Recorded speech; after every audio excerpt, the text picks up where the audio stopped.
மன்னிப்பு கேட்கிற பழக்கம்லாம் இல்லை, காலில் விழுற பழக்கமே அவங்களுக்கு இருக்கு. சேகர்பாபு யார் யார் காலில் எப்பப்போ விழுந்தாருங்கிறலாம் நம்ம பார்த்து தான் இருக்கோம். அதையும் தாண்டி திமுக எதிர்க்கட்சியா இருக்கும்போது ஒரு உணவகத்தில் போய் பிரியாணி கேட்டு திமுக காரங்க பிரச்சனை பண்ணி அடிச்சாங்களா, பாக்ஸிங் பண்ணாரா ஒருத்தர்? அங்கே போய் ஸ்டாலின் போய் திரும்ப பிரியாணி சாப்பிட்டாங்க, மன்னிப்பு கேட்டு வந்தாரா? டீ கடையில் ஒருத்தர் காசு கொடுக்க மாட்டேன்னு அடிச்சாரா? ஸ்டாலின் போய் திரும்ப டீ கடையில் போய் மன்னிப்பு கேட்டு வந்தாரா? பியூட்டி பார்லர் திமுக காரங்களை விட்டு மன்னிப்பு கேட்டாரா? அப்போ எங்கெங்கெல்லாம் எதிர்க்கட்சியா இருக்கும்போது அடி விழுதோ, பப்ளிக்ல பேர் டேமேஜ் ஆகுதோ, அங்கங்கெல்லாம் போய் கூச்சப்படம் காலில் விழுந்து டீ குடிச்சு பிரியாணி சாப்பிட்டு அவங்களோட தோல்ல போட்டு மன்னிப்பு கேட்கறதுலாம் அவங்களுக்கு தெரியும், அதெல்லாம் முடியும். இன்னைக்கு அவங்க அதிகாரத்தில் இருக்காங்க, ஆட்சியில் இருக்காங்க, காவல்துறை நம்ம கையில் இருக்கு, அரசாங்கம் நம்ம கையில் இருக்கு, நம்மளை யார் என்ன பண்ணிட முடியும் அப்படிங்கிற ஒரு திமிர்த்தனத்துல ஆட்சியில் இருக்கும் ஆளுங்கட்சியா இருக்கும் திமிர்த்தனத்துல தான் அவங்க வந்து மன்னிப்பு கேட்க முடியாது அப்படின்னு பேசிட்டு இருக்கு. அதாவது எப்படின்னா, திருமாவளவன் எதிர்க்கட்சி தலைவராக இருந்தாருன்னா திருமாவளவனுக்கு வந்து ராசா தான் பதில் சொல்லுவாரு. இப்போ மருத்துவர் ஐயா வந்து இப்போ எடப்பாடி பழனிசாமி வந்து ஒரு குற்றச்சாட்டு ஒன்று வச்சாருன்னா கொங்கு பகுதியிலேருந்து ஒரு அமைச்சர் வந்து பதில் சொல்லுவார். மருத்துவர் ஐயா குற்றச்சாட்டு வச்சாருன்னா முன்னாடி வந்து துரைமுருகனை வச்சோ இல்லை வந்து எம்ஆர்கே பன்னீர்செல்வத்தை வச்சோ பதில் சொல்லுவாங்க. இப்போ அவங்க 2 பேரும் வயசாயிருச்சு அப்படிங்கிறதுனால அந்த இடத்த எப்படியாவது அந்த அந்த ஜால்ரா போடுற இடத்த தான் பிடிச்சணும் அப்படிங்கிறனால இப்போ சிவசங்கர் முண்டி அடிச்சிட்டு இருக்காரு. சிவசங்கருக்கு ஒரு வாய்ப்பு கொடுத்துருக்காங்க. இது யாருக்கு யார் பதில் சொல்லணும்னு அவங்க வச்சிருக்க அட்டவணை இருக்குல்ல, மேட்சிங் A to B, இந்த தலைவருக்கு எந்த அமைச்சருங்கிறது. இதில் நீங்கள் எதாவது ட்ரெண்டே பார்க்கலையா? எல்லாருக்கும் என்ன ட்ரெண்டுங்கிறது தெரியும்ல. அப்போ இது எவ்வளவு கேவலமான ஒரு அப்ரோச்னு பார்த்துங்க. சிவசங்கர் என்ன சொன்னாருங்கிறது இருக்கட்டும், சிவசங்கர் வந்து பதில் சொன்னாருங்கிறதே மிகப்பெரிய அசிங்கம். போக்குவரத்து துறையை பத்தி பேசுறோமா?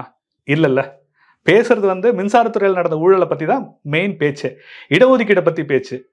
இந்த 2 கேள்விகள் தான். வேலை வாய்ப்பு பத்தி கேட்கிறோம், மனிதவளத்துறை அமைச்சரை பத்தி கேள்வி இருக்கு. சிவசங்கருக்கு இதுக்கு என்ன சம்பந்தம்? சிவசங்கருக்கு சம்பந்தமே கிடையாது. ஒரே சம்பந்தம் வந்து ஜாதி தான். இந்த திமிர்த்தனம், இந்த அகம்பாவம், இந்த பழைய ஓய்வூதிய திட்டத்தில் அரசு ஊழியர்களை டீல் பண்ண விதத்திலே தெரிஞ்சது. பண்ண முடியாதுன்னு மூஞ்சி அடிச்ச மாதிரி சொல்லிட்டாங்க எலெக்ஷன். அவர்களை கேள்வி கேட்கிறார்கள், பொது வெளியில் உங்களை அம்பலப்படுத்துவேங்கிற ஆத்திரத்தில் அவருக்கு ஒரு வேலை இல்லை, சும்மா அறிக்கை விட்டுட்டு இருப்பாரு அப்படின்னு சொல்றது எவ்வளோ ஒரு கேவலமான ஒரு அப்ரோச். அவர் கொடுக்கக்கூடிய அறிக்கை ஏதாவது ஒன்று போய் நீங்கள் இது வரைக்கும் நிரூபிச்சிருக்கீங்களா? இதான் கேள்வி.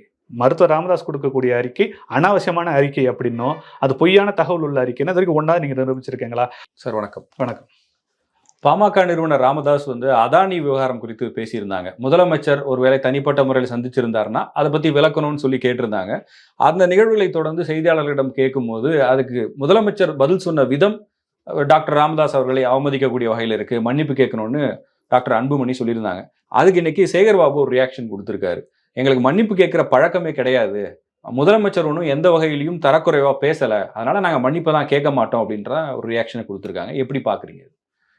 முதல்ல வந்து முதலமைச்சர் ஸ்டாலின் அவர்கள் வந்து ஒரு பொதுமக்கள் சாதாரண வாக்காளன் இல்லை ஒரு சாதாரண பத்திரிகையாளர், ஒரு தனி மனிதன் கேட்டாலே அதுக்கு பதில் சொல்ல வேண்டிய கடமை அவருக்கு இருக்கு. அவரே இல்லைனாலும் அந்த துறை சார்ந்த ஆட்களை வச்சு நியாயமான ஒரு பதிலை கொடுத்துருக்கணும். ஒரு கட்சியோட தலைவர், இந்தியாவிலே இன்னைக்கு வயது மிக மூத்த ஒரு தலைவர், பிரதமர் மோடி உட்பட எல்லாருமே வந்து மிகுந்த மூத்த தலைவர் என்று மரியாதையோடு நடத்தக்கூடிய ஒரு நபர் வந்து ஒரு கேள்வியை கேட்கிறாரு. அந்த கேள்விக்கு நியாயமான பதில் என்னவோ அந்த பதிலை சொல்லியிருக்கணும். சொல்லாமல் இவர் வந்து அவருக்கு வேற வேலை இல்லை, தினம் ஒரு அறிக்கை விட்டுட்டு இருப்பாரு, அவருக்கெல்லாம் பதில் சொல்றதா அப்படிங்கிற மாதிரி அலட்சியமான ஒரு பேச்சு. இந்த பதிலில் பார்த்தீங்கன்னா அகம்பாவம் பாதி, அறிவினம் பாதி. இந்த அகம்பாவம் அப்படிங்கிற பகுதியை பார்த்தீங்கன்னா இது வந்து ஒரு பண்ணையார் மனநிலை. ஏன்னா கருணாநிதி அவர்கள் வந்து சுயம்புவா தானா போராடி வளர்ந்து ஒரு தலைவரானவர். ஸ்டாலின் அவர்கள் ரொம்ப எளிதா கருணாநிதியோட மகன் அப்படிங்கிறது மட்டுமே ஒரு தகுதியா வச்சுட்டு வேற எந்தவித அடிப்படை தகுதியுமே இல்லாம பண்ணையார்கள் எப்படி பிள்ளைக்கு சொத்தை டிரான்ஸ்ஃபர் பண்றாங்களோ அந்த மாதிரி கட்சியை டிரான்ஸ்ஃபர் பண்ணி இவருக்கு கிடைச்சது. இவர் போராடி ஒன்றும் அந்த இடத்த அவர் பிடிக்கல. அதனால அடிப்படையிலேயே அந்த பணமும் அதிகாரமும் தந்தை தனக்கு கொடுத்தது அப்படிங்கிற திமிரில் அந்த அகம்பாவத்தில் அப்படி ஒரு வார்த்தையை சொல்றாரு. பதட்டமாகி அவர் வந்து ஒரு கேள்வி கேட்கிறார். இந்த பதட்டத்துக்கு உள்ளார இருக்கிறது பார்த்தீங்கன்னா அவர் உள்ள இருக்கக்கூடிய அந்த அந்த ஒரு குற்ற உணர்ச்சி தான். ஏன்னா இப்போ வந்து அதானி வந்து ஒரு தனி மனிதன் கிடையாது, பல்வேறு வழக்குகளில் பல்வேறு குற்றச்சாட்டுகளுக்கு ஆளான ஒரு சக்தி வாய்ந்த மனிதர். ஆனால் அதே சமயம் நிறைய குற்றச்சாட்டுகளுக்கு ஆளாயிருக்காரு. சமீபத்தில் கூட தமிழ்நாட்டோட மின்சார வாரியம் உட்பட பல்வேறு மின்சார வாரியங்களுக்கு அதானி வந்து 2100 கோடி ரூபாய் ஊழல் கொடுத்ததா அமெரிக்காவில் வழக்கு பதிவாகி அதானிக்கு வந்து பிடிவாரண்ட் கொடுத்து அதானி வந்து அமெரிக்க அரசாங்கத்தால் தேடப்படும் ஒரு குற்றவாளி. தேடப்படும் ஒரு குற்றவாளியை ஒரு தமிழ்நாட்டோட முதலமைச்சர் தன் வீட்டில் ரகசியமாக சந்திக்கிறார். அப்படிங்கும்போது அந்த கேள்வி எல்லாரும் கேட்பாங்க தான். இப்போ அதானி வந்து ஸ்டாலின் வீட்டில் வந்து பொண்ணு கொடுத்து கட்டியிருந்தாலோ, 2 பேரும் பாலிய நண்பர்களாக இருந்தாலோ, தொழில் சார்ந்து துறை சார்ந்து பழக்கத்தில் இருக்கவங்களா இருந்தாலோ, அது வந்து தனிப்பட்ட சந்திப்பு, குடும்பத்தினரை பார்க்க வந்தேன் அப்படின்னு சொல்லிக்கலாம். எந்தவித தொடர்புமே இல்லாமல் சொல்ல போனா அதானி வந்து மோடி வந்து அதானியோட கைப்பாவை, அதானிக்காக மோடி வந்து நாட்டையை அழிச்சிட்டு இருக்காருன்னு சொல்லி இவங்க திமுகவினர் ஸ்டாலின் உட்பட எல்லாரும் குற்றச்சாட்டக்கூடிய இந்த அதானி வந்து இவர் வீட்டுக்கு வந்து தனிப்பட்ட முறையில் ரகசியமா சந்திச்சுட்டு போறாரு. பத்திரிகைகள் அது செய்திகள் வந்து இந்த நிமிஷம் வரைக்கும் அதானி ஏன் வந்தாருங்கிறத வந்து இவங்க வெளிப்படையா சொல்லவே இல்லை. அமைச்சர் தெளிவுபடுத்திட்டாருன்னு சொல்றாரு, நீங்க ட்விஸ்ட் பண்ணிடாதீங்கன்னு பத்திரிகை. அப்ப அமைச்சர் தெளிவுபடுத்துறாருன்னா அமைச்சர் வீட்டுக்கு அவர் வந்தாரு, தான் வீட்டுக்கு தானே வந்தாரு. ரெண்டாவது வந்து அந்த ஏற்கனவே வந்து டான்ஜெட்கோ என்று சொல்லப்படக்கூடிய தமிழ்நாட்டோட மின்சார வாரியம் வந்து கிட்டத்தட்ட 2 லட்சம் கோடி ரூபாய் கடனை நெருங்கிட்டு இருக்கு. சமீபத்தில் வந்து 40,000 கோடி ரூபாய் வந்து பயனாளர்கள்ட்ட இருந்து அதிகமாக வசூல் பண்ணியுமே அவங்களால அந்த கடனை அடைக்க முடியாம மேல மேல நஷ்டத்துல போயிட்டு இருக்கு. இந்த நஷ்டத்துல பல்வேறு ஊழல்கள் தான் அடிப்படை காரணம் அப்படிங்கறத குற்றச்சாட்டு. இப்போ அமெரிக்கால பதிவு பண்ண அந்த எஃப்ஐஆர்ல கூட வந்து அது வந்து ஊழல் குற்றச்சாட்டு தான் அதுல பதிவாகியிருக்கு. எப்படின்னா டான்ஜெட்கோ உட்பட தமிழ்நாடு மின் நுகர்வார் உட்பட இந்த நிறுவனங்கள் எல்லாம் வந்து அதானி மறைமுகமா பணம் கொடுத்து லஞ்சம் கொடுத்து செக்கி என சொல்லக்கூடிய சோலார் எனர்ஜி கார்பரேஷன் ஆஃப் இந்தியால இருந்து அந்த மின்சாரத்தை வாங்குங்க அப்படி, அதாவது அந்த செக்கிக்கு வந்து விற்கிறது அதானி தான், அங்கிருந்து வாங்கலங்கிறதுனால அவங்க அதானி கிட்ட வாங்க மறுக்கிறாங்க. மார்க்கெட்ல 1.5 rupees, 1.5 ரூபாய் ஒரு யூனிட் கிடைக்கிற மின்சாரம் 2.5 நாங்க கொடுத்தா வாங்க மாட்டாங்கன்னு சொல்லும் போது அதை வாங்க வைப்பதற்காக பல்வேறு மாநில அரசுகளுக்கு அதானி லஞ்சம் கொடுத்தாரு அப்படிங்கறதான் குற்றச்சாட்டு. அப்படி இருக்கும்போது தமிழ்நாட்டோட பேர் தெளிவா அதுல குறிப்பிட்டிருக்கும் போது அப்ப அதானிக்கு இவர் கொடுத்திருக்காரு நம்ம வந்து சொல்றோம், அதான் குற்றச்சாட்டை கேட்கிறோம். ஆனா இவர் என்ன சொல்றாரு, மின்சாரத்துறை அமைச்சர் சொல்ல போனா மின்சாரத்துறை அமைச்சரா இருக்கிறவர் அந்த கையெழுத்துக்கள்லாம் போடும்போது ஜெயில இருந்தார். அதுக்கான முகாந்திர அடிப்படைகள் வேலைகள் செய்யும் போது அந்த புரோட்டோகால் ஒர்க் எல்லாம் நடக்கும்போது சைன் பண்ணும்போது மே மாசம்லாம் வந்து செந்தில் பாலாஜி ஜெயில இருந்தாரு. அவருக்கு என்ன நடந்ததுன்னு என்ன தெரியும். அண்ட் ஏற்கனவே அவர் ஏன் ஜெயில இருக்காருன்னா அவர் வந்து தன்னோட அதிகாரத்தை தப்பா பயன்படுத்தி பதவிகளுக்கு பணம் வாங்கிட்டு போட்டாருன்னு சொல்லி திமுக கொடுத்த வழக்குல தான் அவர் ஜெயிலுக்கே போனாரு. அப்போ ஆல்ரெடி குற்றவாளியா இருக்கிற திரும்ப இப்ப ஜெயிலுக்கு போவாரு, இப்ப கேஸ் ரீஓபன் ஆகும் தெரியாத ஒருத்தரோட விளக்கத்தை நம்ம ஏன் ஏத்துக்கணும். ஸ்டாலின் அவர்களை அதிகாரப்பூர்வமாக சந்திக்க வேண்டும், வேலை சம்பந்தமா அரசியல் சம்பந்தமா தொழில் சம்பந்தமா நேரடியா சந்திக்கணும் அப்படின்னா அவர் வந்து தலைமைச் செயலகத்துல போய் பார்த்திருக்கலாம். வீட்டுல போய் ரகசியமா சந்திக்க வேண்டிய அவசியம் என்னங்கிற ஒரு கேள்வி கேட்கிறேன். இந்த கேள்விக்கு நியாயமான பதிலை அவர் கொடுக்காம என்ன ஒரு அலட்சியமான ஒரு திமிர்த்தனமான ஒரு பதில், ஒரு பண்ணையார்த்தனமான பதில் வந்து அவருக்கு தினம் வேற வேலை இல்லை, தினம் அறிக்கை கொடுக்கறதா வேலை. எதிர்கட்சிகளோட வேலை என்பது அரசாங்கத்தை வாட்ச் பண்ணணும், அரசாங்கம் செய்யக்கூடிய தவறுகளை சுட்டி காட்டணும், மக்களுக்கு ஊழியர்களுக்கு பொதுமக்களுக்கு பல்வேறு துறையை சார்ந்த மக்களுக்கு இருக்கக்கூடிய பிரச்சனைகளை ஹைலைட் பண்ணி காட்டுறதா எதிர்கட்சியோட வேலைகளே. இவங்க எதிர்கட்சியா இருக்கும்போது சம்பந்தமே இல்லாத தனிப்பட்ட பிரச்சனைகள்லாம் கூட அரசாங்கத்தோட வீக்குங்கிற மாதிரி அரசாங்கம் தவறு செய்துங்கிற மாதிரி இவங்க பிரச்சனை பண்ணி தொடர்ந்து தமிழ்நாட்டுக்கு அலுவல் பூர்வமா வந்த மத்திய அரசுக்கோ அல்லது பிரதமருக்கோ கூட கருப்பு கொடி காட்டி கருப்பு பலூன் விட்டுனா ஐஐடி உள்ளார போய் கருப்பு கொடி காட்டுற அளவுக்கு இவங்க வந்து பிரச்சனை பண்ணி இவங்களோட வேலைகளை இவங்க செய்யும் போது மிச்ச அதே எதிர்கட்சிகள் அவர் எதிர்கட்சியாக நியாயமா ஒரு கேள்வியை கேட்டால் உங்களுக்கு உடனே கோவம் வந்துருது. இப்ப என்னன்னா அதானி ஏன் வந்தார்ன்ற கேள்விக்கு பதில் இல்ல. டான்ஜெட்கோ 2 லட்சம் கோடி நஷ்டத்துல இயங்கிட்டு இருக்கும் போது டான்ஜெட்கோ பேரும் குற்றப்பத்திரிகைகள் இருக்கேங்கிற பத்தி அதுக்கு கேள்வி கிடையாது. பழையோட நேரடியா எந்த ஒரு வணிக ரீதியான ஒப்பந்தமும் அப்ப ஏன் வந்தாருன்னு தான் நாங்க கேட்கிறோம். அதான் நீங்க என்ன சொல்றீங்க, அதானி கூட நீங்க இது வந்து ரொம்ப சின்ன பிள்ளைக்கு கூட புரியுங்க. செக்கி எனக்கூடிய solar energy corporation of India நிறுவனம் அதானி கிட்ட இருந்து மின்சாரத்தை வாங்குது. அதை தமிழ்நாடு மின்சார வாரியம் போன்ற பல்வேறு மாநில மின்சார வாரியங்கள் செக்கி கிட்ட இருந்து வாங்குறாங்க. இந்த வாங்கக்கூடிய மின்சார வாரியங்கள் இது வேலை அதிகமா இருக்கு வேணான்னு சொல்றாங்க. 2000 ரூபாய் இருக்கு, எங்களுக்கு மார்க்கெட்ல 1000 ரூபாய் கிடைக்குது வேணான்னு சொல்லும் போது செக்கி வந்து அதானி கிட்ட நான் ஒன்ட்ட வாங்க மாட்டேன்னு இந்த கான்ட்ராக்டை போய் பிரேக் பண்றாங்க. அப்ப அதானி என்ன சொல்றாரு, கொஞ்சம் வெயிட் பண்ணுங்க, நான் எல்லார்ட்டையும் பேசி வாங்க வைக்கிறேங்கிறாரு. எப்படி வாங்க வைப்பாரு? விலை கம்மியா கிடைக்கிற ஒரு பொருளை விலை அதிகமா ஒரு யூனிட் 1 ரூபான்னு கொடுத்து எப்படி வந்து அவங்களை வாங்க வைப்பாரு? லஞ்சம் கொடுத்துதான். அப்ப அதுக்கு தான் அதானி வந்து லஞ்சம் கொடுக்குறாருங்கிறதான் குற்றச்சாட்டு. அப்படி இருக்கும்போது இதற்கு ஒரு தெளிவான விளக்கமே கொடுக்கல.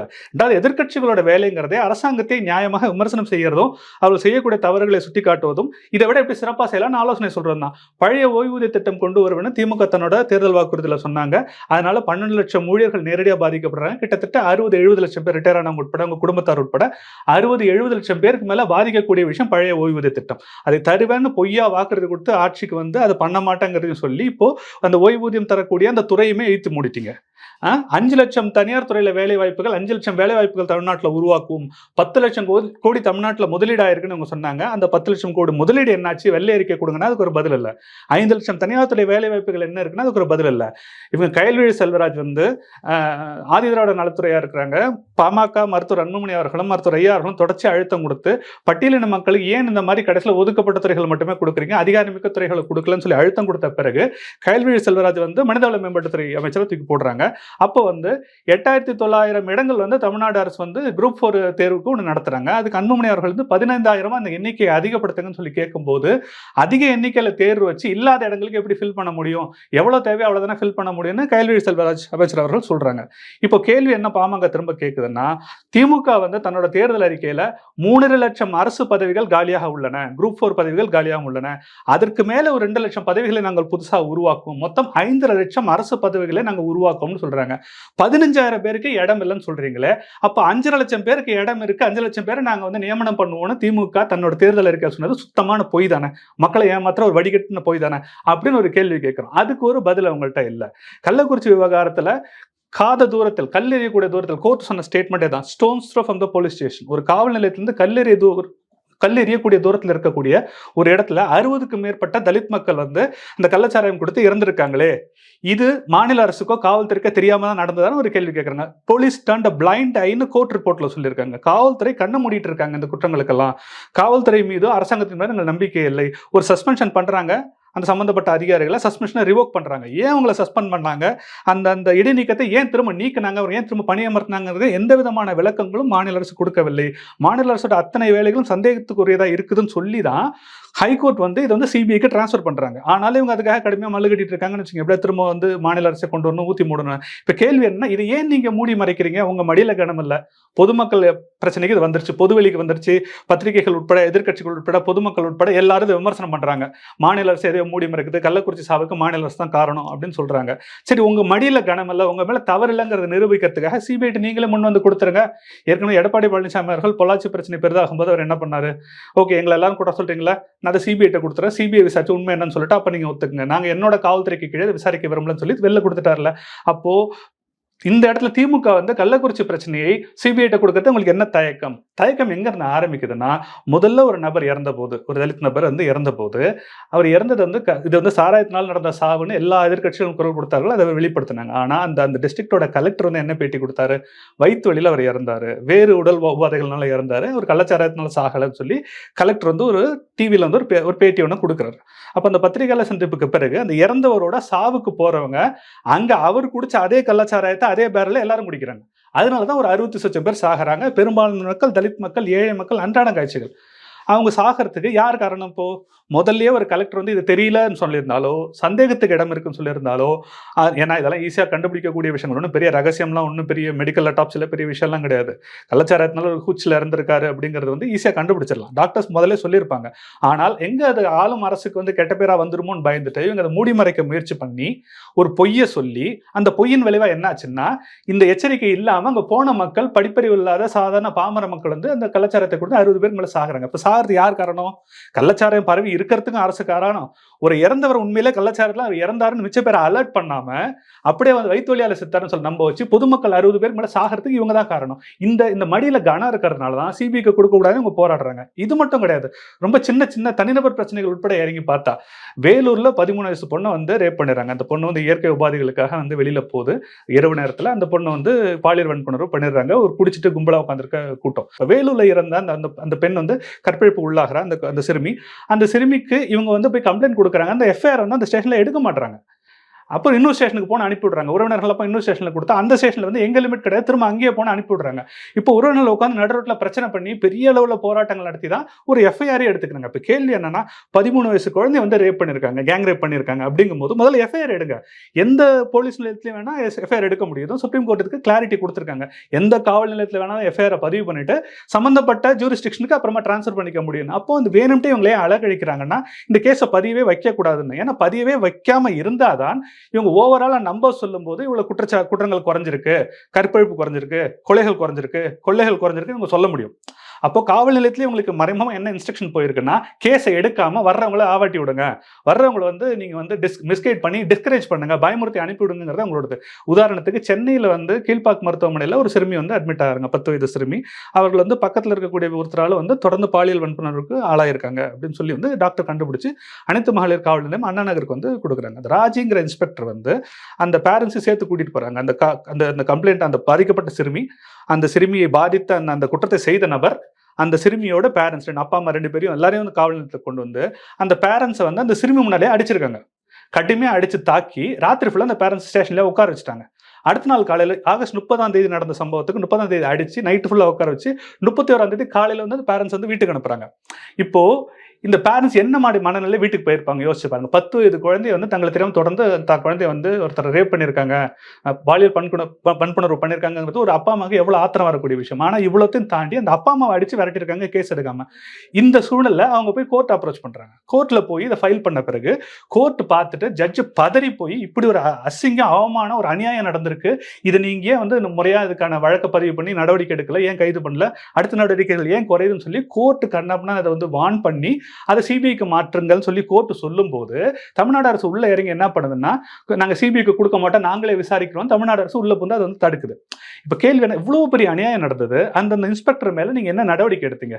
ஏற்கனவே வேலூர்ல வந்து ஒரு பொண்ணு வந்து அந்த கேஸ் எடுக்க மாட்டேன்னு சொன்னவங்க மேல என்ன நடவடிக்கை எடுத்தீங்க? பல்வேறு இடத்துல வந்து குற்றத்தை அசால்ட்டா செய்யறவங்களா இருக்கட்டும் சரி, இல்ல ஒருத்தர் வன்னியர் சங்க தலைவரை வெட்டிறன்னு ஒருத்தர் சொன்னார்ல விசி கேட்காரு, அவர் மேல என்ன நடவடிக்கை எடுத்தீங்க? அந்த முதல்ல பேசின அந்த அம்மா மேல என்ன நடவடிக்கை எடுத்தீங்க? என்ன வழக்கு பதிவு பண்ணீங்க? கொலை வழக்கு, கொலை முயற்சி வழக்கு பதிவு பண்ணீங்களா? கிடையாது. அப்போ குற்றத்தை செய்யக்கூடிய நபர்களை யாரும் நீங்க கண்டிக்கிறல, வழக்கு பதிவு பண்றதில்ல. அந்த வழக்கை பதிவு பண்ண வேண்டிய, நடவடிக்கை எடுக்க வேண்டிய, குற்றச்சாட்டை ஏற்க வேண்டிய காவல்துறை அதிகாரிகள் வேலை செய்யறதில்ல, நீங்க அவங்களுக்கு கேட்கறதில்ல. அப்படிங்கும்போது கோர்ட் வந்து சிபிஐக்கு மாத்துறாங்க. சிபிஐக்கு மாத்தும் போது தமிழ்நாடு அரசு தலையிட்டு என்ன பண்றாங்க, முகுல் ரோஹத்கி அப்படின்ற ஒரு வக்கீலை கூட்டுறாங்க. இதுக்கு ரொம்ப காஸ்டஸ்ட் வக்கீல், அட்டர்னி ஜெனரல் ஆஃப் இந்தியாலாம் அவர் இருந்தவர். அவர் வந்து ஒரு சிட்டிங்க்கு 50 லட்ச ரூபா வாங்குறாங்க அப்படின்னு சொல்றாங்க. அவரெல்லாம் அவரை கொண்டு வந்து யாருக்கு எகென்ஸ்ட் அங்க கேஸ் ஆடுறாங்க தெரியுமா? 10 வயது சிறுமி கற்பழிக்கப்பட்டால் என்று சொல்லக்கூடிய சாதாரண சாமானிய வீட்டு வேலை செய்யற, சமையல் வேலை செய்யற அப்பா அம்மாவுக்கு எகென்ஸ்டா அவங்க கொண்டு வந்த 5000 3000 4000 வாங்கிட்டு வழக்காடக்கூடிய ஒரு வக்கீலுக்கு எகென்ஸ்டா அப்போ ஒரு சிட்டிங்க்கு 50 லட்சம் வாங்குற முகுல் ரோஹத்கியை கொண்டு வராங்க. முகுல் ரோஹத்கி வந்து டெல்லியில வந்து ஒரு வீடு வாங்கியிருக்காரு, 120 கோடி ரூபாய் அந்த வீட்டோட வேலை. அப்படியாப்பட்ட வக்கீலை கொண்டு வந்து இவங்களுக்கு எகென்ஸ்டா எதுக்கு போராடுறாங்கன்னா, இந்த வழக்கு நியாயமா சிபிஐக்கு போய் இதோட உண்மைத்தன்மை வந்து சிபிஐ வந்து வெறும் குற்றவாளி, குற்றம் செஞ்சவன் அப்படிங்கிறதோட மட்டும் நிறுத்தாம யார் யாரெல்லாம் பதிவு பண்ணல, பதிவு பண்ணவங்களுக்கு பதிவு பண்ணாதன்னு யார் யாரெல்லாம் இன்ஸ்ட்ரக்ஷன் கொடுத்தாங்க, இது வரைக்கும் அவங்க நோண்டுவாங்க அப்படிங்கறதுனால சிபிஐக்கு போகக்கூடாதுன்னு மெனக்கிட்டு இதுல தடுக்கிறாங்க. இந்த மாதிரி குற்றச்செயல்களை துணிஞ்சு வலிஞ்சு திணிக்கிற குற்றச்செயல்களை அதிகப்படுத்துற மாநில அரசை கண்டிக்க தான் செய்வாங்க. அதுதான் எதிர்க்கட்சியோட வேலை. அதெல்லாம் மாநில அரசை மட்டும்தான் நீங்க கேள்வி எழுப்புறீங்க. இப்ப இந்த அதானி பத்தி பாமக பேசுது. இதுக்கு முன்னாடி ஹிண்டன்பர்கோட அறிக்கை வந்துச்சு.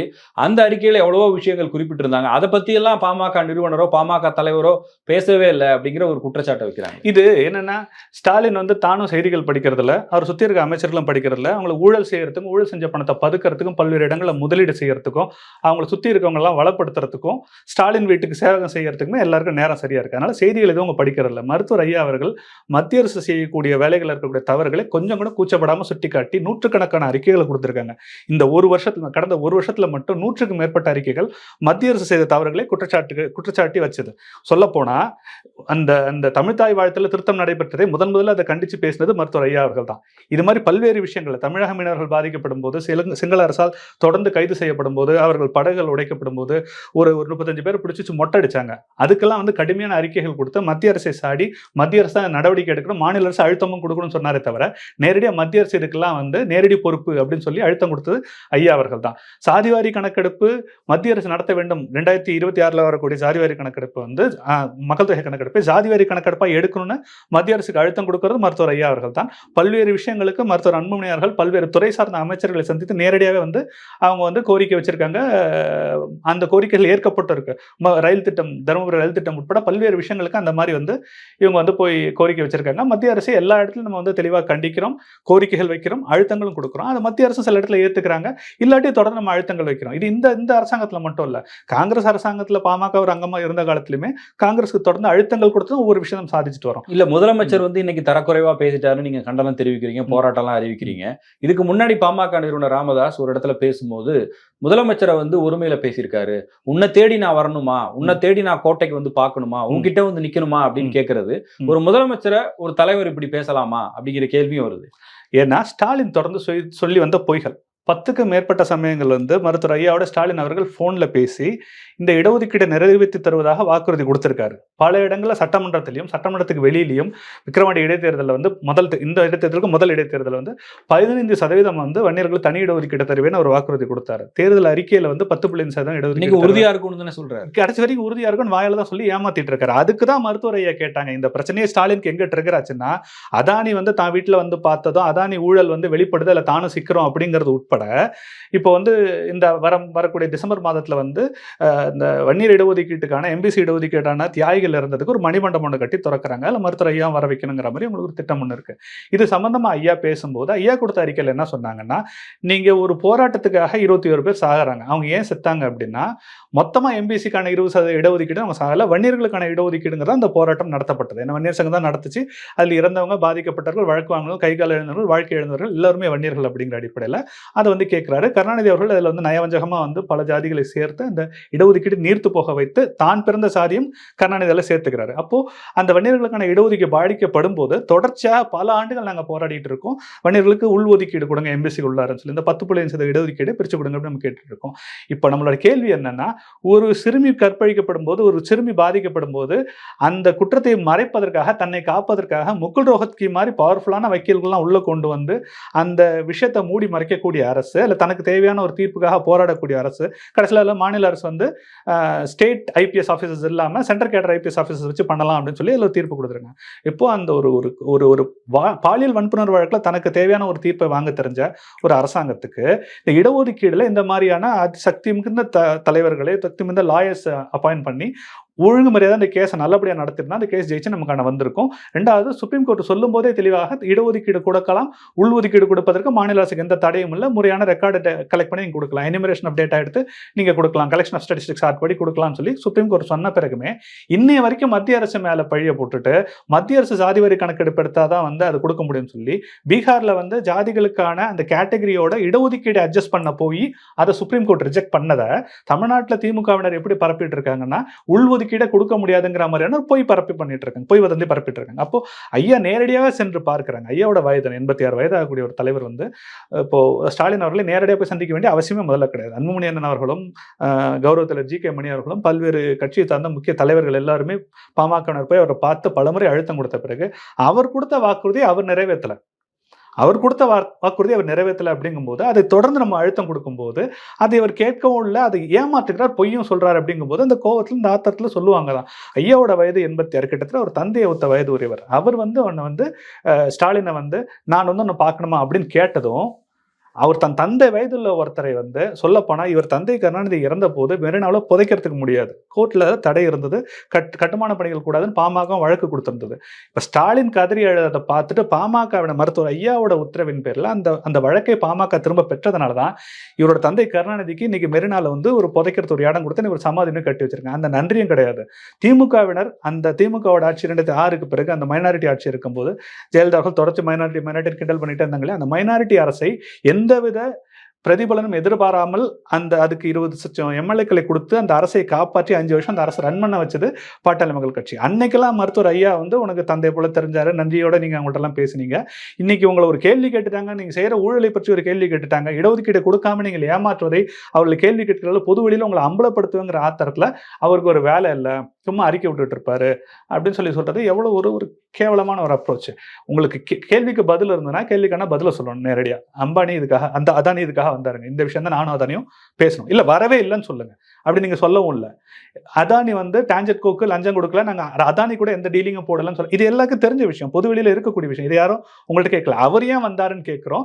குறைஞ்ச விலை மின்சாரம் கிடைக்கும் போது அதிக விலை மின்சாரத்தை நீங்க வாங்குறதுக்கு ஊழல் பண்றீங்க, லஞ்சம் வாங்குறீங்க நாங்க சொல்றோம், அதுக்கான பதில சொல்லுங்க. அதை விட்டுட்டு அவருக்கு வேற வேலை இல்லை அப்படின்னு சொல்லலாம் என்ன மாதிரி வார்த்தை? தமிழ்நாட்டில் எந்த தலைவரும் எந்த முதல்வரும் குறிப்பாக கருணாநிதி அவர்கள் உட்பட ஜெயலலிதா அவர்கள் உட்பட தமிழ்நாட்டில் இருக்க எந்த முதலமைச்சருமே ஒரு எதிர்க்கட்சி தலைவர் கேட்கக்கூடிய ஒரு கேள்விகளுக்கு அவருக்கு ஒரு வேலை இல்லை, டெய்லி அதை அறிக்கை விட்டுட்டு இருப்பாரு, அவர்களாம் பதில் சொல்ல முடியாது அவங்க சொன்னல. தவிர்க்க நினைக்கிறவங்க கூட எப்படி டீசெண்டா சொல்லுவாங்கன்னா, வேண்டுமென்றே எதிர்க்கட்சிகள் வந்து இல்லாத விஷயங்களை பரப்புகிறார்கள், பிரச்சனையை அதிகமாக்குகிறார்கள், ஊதி பெருக்குகிறார்கள், இதற்கெல்லாம் வந்து நம்ம வந்து செவிசாய்க்க வேண்டிய அவசியம் இல்லைங்கிற மாதிரி பாலிஷாவது சொல்லுவாங்க. அப்படி கூட சொல்லாம அசால்ட்டா அலட்சியமா ஒரு பேச்சு எங்க இருந்ததுன்னா, இந்த திமிர்த்தனமும் அந்த அறிவினமும் ஒரு ரத்தத்திலேயே ஊறி போயிருக்கு. எந்த ஒரு துறையை பத்தியும் பதில் சொல்ல முடியுன்ற நம்பிக்கை அவர்கள். அதுக்கு முன்னாடி கேள்விகள் கேட்கறாங்க, மழை வரும்னு சொல்றாங்களே, வந்தாலும் வராட்டியே சமாளிச்சிடும், அதுக்கான வேலைகள் செஞ்சிருக்கோம். இந்தியா பட்டியலில் சக்திமிக்க தலைவர்கள நல்ல ரேங்கிங்ல தமிழ்நாடு இருக்கு, ரொம்ப நன்றி, சந்தோஷம், எங்களோட சாதனை. இந்த மாதிரி ஒரு வரி மொக்கையான தட்டையான தகவல்கள் இல்லாத, டேட்டா இல்லாத, டேட் இல்லாத, இன்ஃபர்மேஷன் இல்லாத பதில்களை ஒரு பதில்களை சொல்றதுக்கு மட்டும்தான் அவர் வந்து பயிற்சி கொடுத்துருக்காங்க, அவர் சுற்றி இருக்கக்கூடிய ஆட்கள். அதை தாண்டி அவுட் ஆஃப் சிலபஸ் போகிற எதையுமே அவரால் பதில் சொல்ல முடியாது. அதானி பற்றி பேசினா அவாய்ட் பண்ணிடுங்கன்னு சொல்லியிருப்பாங்க. அதை தான் இவர் பதட்டத்தில் வந்து உடனே வந்து அவருக்கு ஒரு வேலை தினம் ஒரு அறிக்கை கொடுத்துட்டு இருப்பாரு அப்படின்னு அவர் சொல்றாரு. அவர் கொடுக்கக்கூடிய அறிக்கை ஏதாவது ஒன்று போய் நீங்கள் இது வரைக்கும் நிரூபிச்சிருக்கீங்களா? இதான் கேள்வி. மருத்துவர் ராமதாஸ் கொடுக்கக்கூடிய அறிக்கை அனாவசியமான அறிக்கை அப்படின்னும், அது பொய்யான தகவல் உள்ள அறிக்கைன்னு அது வரைக்கும் ஒன்றாவது நீங்கள் நிரூபிச்சிருக்கீங்களா? பல்வேறு விஷயங்கள், ஆசிரியர்களை தூக்கி வார்டன்களாக பணியமர்த்துறதுக்கு ஹையர் செகண்டரி டிபார்ட்மெண்ட் ஒரு டைரக்டிவ் கொடுக்குறாங்க. உங்களுக்கு வார்டன் ஒரு 600 சுச்சம் பதவிகள் இருக்கா, ஆசிரியர்கள் வந்து முடிஞ்சா எடுத்துக்கங்க அப்படின்னு சொல்றாங்க. இது அறிக்கை வெளில வந்த பிறகு, பப்ளிக் ஆன பிறகு பாமக அதை கண்டித்து வந்து மருத்துவர் ஐயா அவர்கள் ஒரு அறிக்கையை கொடுக்குறாங்க.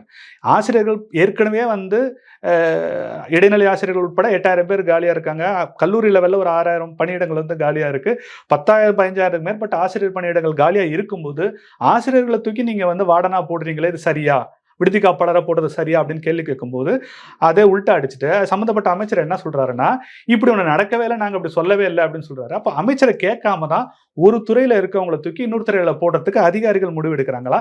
இது அமைச்சருக்கு தெரியலையா? அமைச்சர் தெரிஞ்சுமே அவங்க அதை மீறி செய்யறாங்களா? இல்லை அமைச்சருக்கு இந்த என்ன நடக்குதுன்னே ஒரு பொது அறிவு கூட இல்லாம அவங்க துறைகளை ரன் பண்ணிட்டு இருக்காங்களா? அப்படிங்கிற கேள்வியை பாமக தான் கேட்க முடியும். மிச்ச எதிர்கட்சிகள், அதாவது விசிகே, மதிமுக, கம்யூனிஸ்ட் எதிர்கட்சின்னு சொல்றேன்னு நினைக்காதீங்க. கூட்டணியில் இருந்தாலுமே அவங்களும் எதிர்கட்சிகள் தான். ஆளும் கட்சிங்கிறது திமுக மட்டும்தான். இவங்க தேர்தலில் அவங்களோட கூட்டணியில் இருக்காங்க. அரசாங்கத்தை பொறுத்தவரைக்கும் திமுக தனி அரசு தான். அப்போ மிச்ச பேர் எல்லாமே திமுகவை கேள்வி கேட்கணும். இவங்க யாரும் கேட்கவே மாட்டாங்க. எதிர்கட்சிகளா பாமக வந்து திமுகவோட கூட்டணியோட ஒரு அங்கமா இருந்து பாமகவோட ஆதரவுல திமுக ரன் ஆயிட்டு இருக்கும் போதே மருத்துவர் ஐயா அவர்கள் இதே அளவுக்கு, இதை விட இன்னும் அதிகமா அழுத்தம் கொடுத்து பல்வேறு குற்றச்சாட்டுகளை வச்சு, அறிக்கைகளை கொடுத்து, கோரிக்கைகளை வச்சு போராட்டங்கள் வந்து பண்ணியிருக்காங்க. ஆனால் அதை கருணாநிதி அவர்கள் வந்து கொஞ்சம் மெச்சூர்டா, அவர் ஒரு அரசியல் சாணக்கியத்தனம் உள்ளவங்கிறதுனால ஒரு மெச்சூர்டா ஹேண்டில் பண்ணாரு. அந்த தொடர்ச்சியா வரக்கூடிய அழுத்தங்களை, குற்றச்சாட்டுகள் கூட அவர் எப்படி சொன்னாருன்னா, தைலாபுரத்துல தைலம் வந்திருக்கு அப்படிங்கிற அளவுல ஒரு பெருந்தன்மையோட அப்ரோச் பண்ற, அந்த பெருந்தன்மை, குறைஞ்சபட்ச பெருந்தன்மையாவது கலைஞர் அவர்களுக்கு இருந்தது. அவரோட மகன் பேசிட்டு இருக்க ஸ்டாலின் அவர்கிட்ட இருந்து என்ன கத்துக்கிட்டா இருந்தது? அவங்க தந்தை கிட்ட இருந்து, அவர் தந்தை கிட்ட இருந்து வெவ்வேறு தலைவர்கள், வெவ்வேறு தனி மனிதர்கள் எவ்வளவு கத்துக்கிட்ட விஷயங்கள் இருக்கும்போது அவர் தந்தை கிட்ட இருந்து ஒரு சின்ன ஒரு பெருந்தன்மையை கூட அவர் கத்துக்கல. இந்த மாதிரி சூழல்ல அவர் எப்படி பேசுறாருன்னா இந்த மாதிரி பேசுறாரு. இதை வந்து எல்லாம் கேட்க தானே செய்வாங்க. அப்போ மிச்சம் இருக்கக்கூடிய எதிர்கட்சிகள் எல்லாமே, விசிகே, அதிமுக விட்டுருங்க, அதிமுக எதிர்கட்சி, அவங்க ஒரு பெரிய அளவில் வேலை செய்யல. இந்த இடத்துல அதிமுக அழுத்தங்கள் ரொம்ப குறைவு பல்வேறு விஷயங்கள்ல. பாஜகவும் சில விஷயங்கள் பேசுறாங்க. அவங்க நேரடியாக பாதிக்கப்பட்ட சனாதனமோ இந்துத்துவோ தன்னோட கட்சி கொள்கைகளோ நேரடியாக பாதிக்கப்பட்ட மட்டும் தான் கேள்வி கேட்கறாங்க. பொது விஷயங்கள ரொம்ப தலையிடல, குறைவான வேலையா தான் இருக்கு. இப்போ விசிகே உட்பட, மதிமுக உட்பட, கம்யூனிஸ்ட் கட்சிகள் உட்பட யாருமே வந்து ஒரு சரியான அரசாங்கமா அவங்க செயல்படலைங்கிறதுனால பாமக இன்னும் ஓவர் டைம் வேலை செஞ்சு இன்னும் நிறைய அறிக்கைகளை கொடுக்க வேண்டியிருக்கு. இதுல ஸ்டாலின் தெளிவா புரிஞ்சுக்க வேண்டிய விஷயம் என்னன்னா, ஸ்டாலின் மாதிரியான ஆட்கள் பேசக்கூடிய வார்த்தைகளுக்கோ, அவர் அறிவில்லாம அறிவீனமாக ஸ்டாலின் செய்யக்கூடிய இந்த அபத்தமான இம்மெச்சூரான ரியாக்ஷனுக்காக பாமக தன்னுடைய வேலைகளை எந்த காலத்திலும் நிறுத்தாது. இன்னும் அதிகமாக மக்களுக்கான கோரிக்கைகள், அறிக்கைகள், ஆலோசனைகள், குற்றச்சாட்டுகள் வந்துகிட்டே தான் இருக்கும். கொஞ்சம் கூட ஸ்டாலினோட பேச்சுக்காக குறையவே குறையாது. ஸ்டாலின் உண்மையிலே வந்து அந்த பதவிக்கு தகுதியான ஆளாக இருந்தால் இவ்வளவு அனுபவ அறிவும் வயதும் தன் தந்தை ஒத்த வயதுள்ள ஒருத்தர்கிட்ட வந்து இப்படி பேசியிருக்கமே நினைச்ச வெக்கப்பட்டு ஸ்டாலின் இன்னும் மன்னிப்பு கேட்கணும். இவர் சேகர் பாபு சொல்றாரு, மன்னிப்பு கேட்கறது எங்களுக்கு பழக்கமே இல்லைன்னு. மன்னிப்பு கேட்கிற பழக்கம்லாம் இல்லை, காலில் விழுற பழக்கமே அவங்களுக்கு இருக்கு. சேகர் பாபு யார் யாருக்கால எப்பப்போ விழுந்தாருங்கிறலாம் நம்ம பார்த்து தான் இருக்கோம். அதையும் தாண்டி திமுக எதிர்கட்சியா இருக்கும்போது ஒரு உணவகத்துல போய் பிரியாணி கேட்டு திமுக பிரச்சனை பண்ணி அடிச்சாங்களா, பாக்ஸிங் பண்ணாரா ஒருத்தர், அங்கே போய் ஸ்டாலின் போய் திரும்ப பிரியாணி சாப்பிட்டாங்க, மன்னிப்பு கேட்டு வந்தாரா? டீ கடையில் ஒருத்தர் காசு கொடுக்க மாட்டேன்னு அடிச்சாரா? ஸ்டாலின் போய் திரும்ப டீ கடையில் போய் மன்னிப்பு கேட்டு வந்தாரா? பியூட்டி பார்லர் திமுககாரங்களை விட்டு மன்னிப்பு கேட்டாரா? அப்போ எங்கெங்கெல்லாம் எதிர்கட்சியா இருக்கும்போது அடி விழுதோ, பப்ளிக்ல பேர் டேமேஜ் ஆகுதோ, அங்கங்கெல்லாம் போய் கூச்சப்படம் காலில் விழுந்து டீ குடிச்சு பிரியாணி சாப்பிட்டு அவங்களோட தோல்ல போட்டு மன்னிப்பு கேட்கறதுலாம் அவங்களுக்கு தெரியும், அதெல்லாம் முடியும். இன்னைக்கு அவங்க அதிகாரத்தில் இருக்காங்க, ஆட்சியில் இருக்காங்க, காவல்துறை நம்ம கையில் இருக்கு, அரசாங்கம் நம்ம கையில் இருக்கு, நம்மளை யார் என்ன பண்ணிட முடியும் அப்படிங்கிற ஒரு திமிர்த்தனத்துல, ஆட்சியில இருக்கும் ஆளுங்கட்சியா இருக்கும் திமிர்த்தனத்துல தான் அவங்க வந்து மன்னிப்பு கேட்க முடியாது அப்படின்னு பேசிட்டு இருக்காங்க. அமைச்சர் சிவசங்கரும் பதில் சொல்லியிருந்தாரு. அமைச்சர் சிவசங்கர் தான் பதில் சொல்லுவாரு. யோசிச்சு பாத்தீங்கன்னா, இப்போ திருமாவளவன், இது வந்து திமுக வந்து ஜாதிகளை கடந்த ஒரு சமூக நீதி கட்சின்னு பேசிக்கிறாங்கல்ல, திமுகவினர் பார்த்து அவங்களே வந்து தன்னை பார்த்து காரி துப்பிக்க வேண்டிய விஷயம். அதாவது எப்படின்னா, திருமாவளவன் எதிர்கட்சி தலைவராக இருந்தாருன்னா திருமாவளவனுக்கு வந்து ராசா தான் பதில் சொல்லுவாரு. இப்போ மருத்துவர் ஐயா வந்து இப்போ எடப்பாடி பழனிசாமி வந்து ஒரு குற்றச்சாட்டு ஒன்று வச்சாருன்னா கொங்கு பகுதியிலேருந்து ஒரு அமைச்சர் வந்து பதில் சொல்லுவார். மருத்துவர் ஐயா குற்றச்சாட்டு வச்சாருன்னா முன்னாடி வந்து துரைமுருகனை வச்சோ இல்லை வந்து எம்ஆர்கே பன்னீர்செல்வத்தை வச்சோ பதில் சொல்லுவாங்க. இப்போ அவங்க 2 பேரும் வயசாயிருச்சு அப்படிங்கிறதுனால அந்த இடத்த எப்படியாவது அந்த அந்த ஜால்ரா போடுற இடத்த தான் பிடிச்சணும் அப்படிங்கிறனால இப்போ சிவசங்கர் முண்டி அடிச்சிட்டு இருக்காரு. சிவசங்கருக்கு ஒரு வாய்ப்பு கொடுத்துருக்காங்க. இது யாருக்கு யார் பதில் சொல்லணும்னு அவங்க வச்சிருக்க அட்டவணை இருக்குல்ல, மேட்சிங் A to B, எந்த தலைவருக்கு எந்த அமைச்சருங்கிறது. இதில் நீங்கள் எதாவது ட்ரெண்டே பார்க்கலையா? எல்லாருக்கும் என்ன ட்ரெண்டுங்கிறது தெரியும்ல. அப்போ இது எவ்வளவு கேவலமான ஒரு அப்ரோச்னு பார்த்துங்க. சிவசங்கர் என்ன சொன்னாருங்கிறது இருக்கட்டும், சிவசங்கர் வந்து பதில் சொன்னாருங்கிறதே மிகப்பெரிய அசிங்கம். போக்குவரத்து துறையை பத்தி பேசுறோமா? இல்ல பேசுறது வந்து மின்சாரத்துறையில் நடந்த ஊழலை பத்தி தான் மெயின் பேச்சு. இடஒதுக்கீடை பத்தி பேச்சு. இந்த 2 கேள்விகள் தான். வேலை வாய்ப்பு பத்தி கேட்கிறோம், மனிதவளத்துறை அமைச்சரை பத்தி கேள்வி இருக்கு. சிவசங்கருக்கு இதுக்கு என்ன சம்பந்தம்? சிவசங்கருக்கு சம்பந்தமே கிடையாது. ஒரே சம்பந்தம் வந்து ஜாதி தான். இந்த ஜாதிக்காரரை வச்சு இதை அட்டாக் பண்ணோம் அப்படின்னா இது வந்து பூசி முழகலாம். இதே வேலை தான் திமுக எல்லா அப்ரோச்சிலும் பண்றது. இந்த மணிமண்டபம் வந்து இடஒதுக்கீடு போராளிகள் கட்டுறதுங்கிறது எவ்வளவு பெரிய ஏமாத்து வேலைங்கிறத பாருங்க. திமுக அரசாங்கம் தன்னிடம் உள்ள ஸ்டாட்டிஸ்டிக்ஸ், தன்னிடம் உள்ள விங்ஸ் அமைப்புகளை பயன்படுத்தி சர்வசாதாரணமா ஒரு வாரத்தில் கொடுக்கக்கூடிய இடஒதுக்கீடு.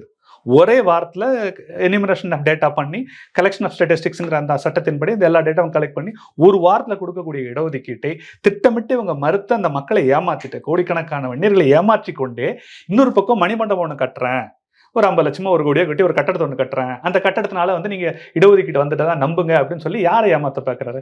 இப்போ திமுகவினர் என்ன பண்ணுவாங்கன்னா, இந்த இடஒதுக்கீடை திமுக கொடுக்கவில்லை, இடஒதுக்கீட்டை திமுக திட்டமிட்டு மறுக்கிறது, ஒரு எம்பிசி சமுதாயத்தை திமுக திட்டமிட்டு வஞ்சிக்கிறது அப்படிங்கிறத மறைச்சிட்டு, பாத்தியா நாங்க இடஒதுக்கீட்டு கட்டியிருக்கோம், கொடுத்துருக்கோம் பாத்தியா, நாங்க ஒரு மணிமண்டபம் ஒன்று கட்டியிருக்கோம் பாத்தியா, நாங்க ஒரு போட்டோ வச்சிருக்கோம் பாத்தியான்னு மக்களை ஏமாத்துறது. கேள்வி என்னன்னா, அந்த மக்கள் ஏன் ஏழ்மையில இருக்காங்க, ஏன் போராடினாங்க, ஏன் இறந்தாங்க, ஏன் உயிரை கொடுத்தாங்க அப்படிங்கிற கேள்வி எதுக்கு? இந்த மக்களுக்கு இடஒதுக்கீடு வரணுங்கிறதுக்காக. அந்த இறந்து போனவங்களோட ஆன்மா என்ன கேட்கும்? என் மக்களுக்கு யாருக்காக நான் உயிர் கொடுத்தனா உங்களுக்கு இடஒதுக்கீடை கொடுன்னு அந்த ஆன்மா கேட்க போகுது. அந்த ஆன்மாவோட உண்மையான அமைதிக்காக இவங்க என்ன பண்ணிருக்கணும்? இடஒதுக்கீடு தான் கொடுத்துருக்கணும். ஆனா திட்டமிட்டு இந்த இடஒதுக்கீடை இவங்க ஏமாத்திக்கிட்டு இன்னொரு பக்கம் மணிமண்டபம் கொடுக்குறாங்கன்னு இவங்க போய் சொல்றாங்க. அப்போ இந்த மணிமண்டபத்தோட நோக்கமே என்னன்னா, கடைசி வரைக்கும் இடஒதுக்கீடு கொடுக்கக்கூடாது அப்படிங்கிறது அதோட நோக்கம். அதுலயே நம்ம ஒரு கேள்வி கேட்டுட்டோம், அதனால அவங்களால தாங்க முடியல. ஸோ இப்போ அதுக்காக என்ன பண்றாங்க? இப்போ சிவசங்கர் வந்து புதுசா வந்து என்ட்ராயிருக்காரு மருத்துவர் ஐயா அவர்களுக்கு பதில் சொல்வதற்கு. பத்திரிகைக்காரர்கள் கேட்கும்போது அவருக்கு வேறு வேலை இல்லை, அவருக்கெல்லாம் நான் பதில் சொல்ல முடியாதுன்னு சொல்ல தெரிஞ்ச ஸ்டாலினுக்கு சரியான பதில் இதுதான். இதுக்கு தான் அம்பானி வந்தாரு, இதான் டான்ஜெட்கோ பண்ணுதுங்கிற பதில ஸ்டாலின் ஏன் சொல்லக்கூடாது? அவரோட அமைச்சர் ஏற்கனவே ஜெயிலில் இருந்தவர் தானே, அவர் சொல்ற பேச கேட்கணும் தமிழ்நாட்டு மக்களுக்கு என்ன அவசியம்? அவரே நம்பகத்தன்மை இல்லாத ஒருத்தர் தானே அவரு. அவர் சரியில்லாத ஆளுங்க ஸ்டாலினை திட்டினாரு, ஸ்டாலினோட அப்பா கருணாநிதி தான் கேஸே கொடுத்தாரு. நீங்க போட்ட கேஸ்ல உள்ள போன ஒருத்தரை இந்த உங்க கட்சிக்கு வந்ததுனால அவர் நல்லவரா மாறிட்டாரா? அவர் சொல்ற வார்த்தை நாங்க கேட்கணும், நீங்க அதுக்கான பதில் சொல்லக்கூடாது. இந்த ஆணவம், இந்த திமிர்த்தனம், இந்த அகம்பாவம் இந்த பழைய ஓய்வூதிய திட்டத்துல அரசு ஊழியர்களை டீல் பண்ண விதத்திலே தெரிஞ்சது. பண்ண முடியாதுன்னு மூஞ்சில் அடிச்ச மாதிரி சொல்லிட்டாங்க எலெக்ஷன். இப்போ அரசு ஊழியர்கள் சங்கம் சொன்னா அதே பதில் தான் வந்து பாமகவும் வந்து திமுகவுக்கு சொல்லுது. உங்களுக்கு 26 தேர்தலில் உங்களுக்கு வந்து ஆளுங்கட்சி இல்லை, ஒரு சாதாரண எதிர்கட்சி, மிகச்சிறிய எதிர்கட்சியாக ஒரு பதவியை உங்களுக்கு மக்கள் வந்து பரிசாக கொடுப்பாங்க 26 தேர்தலில். ஸ்டாலினோட அகம்பாவத்துக்கு தமிழ்நாட்டில் 26 வரக்கூடிய முடிவு தான் அவருக்கான பதில்.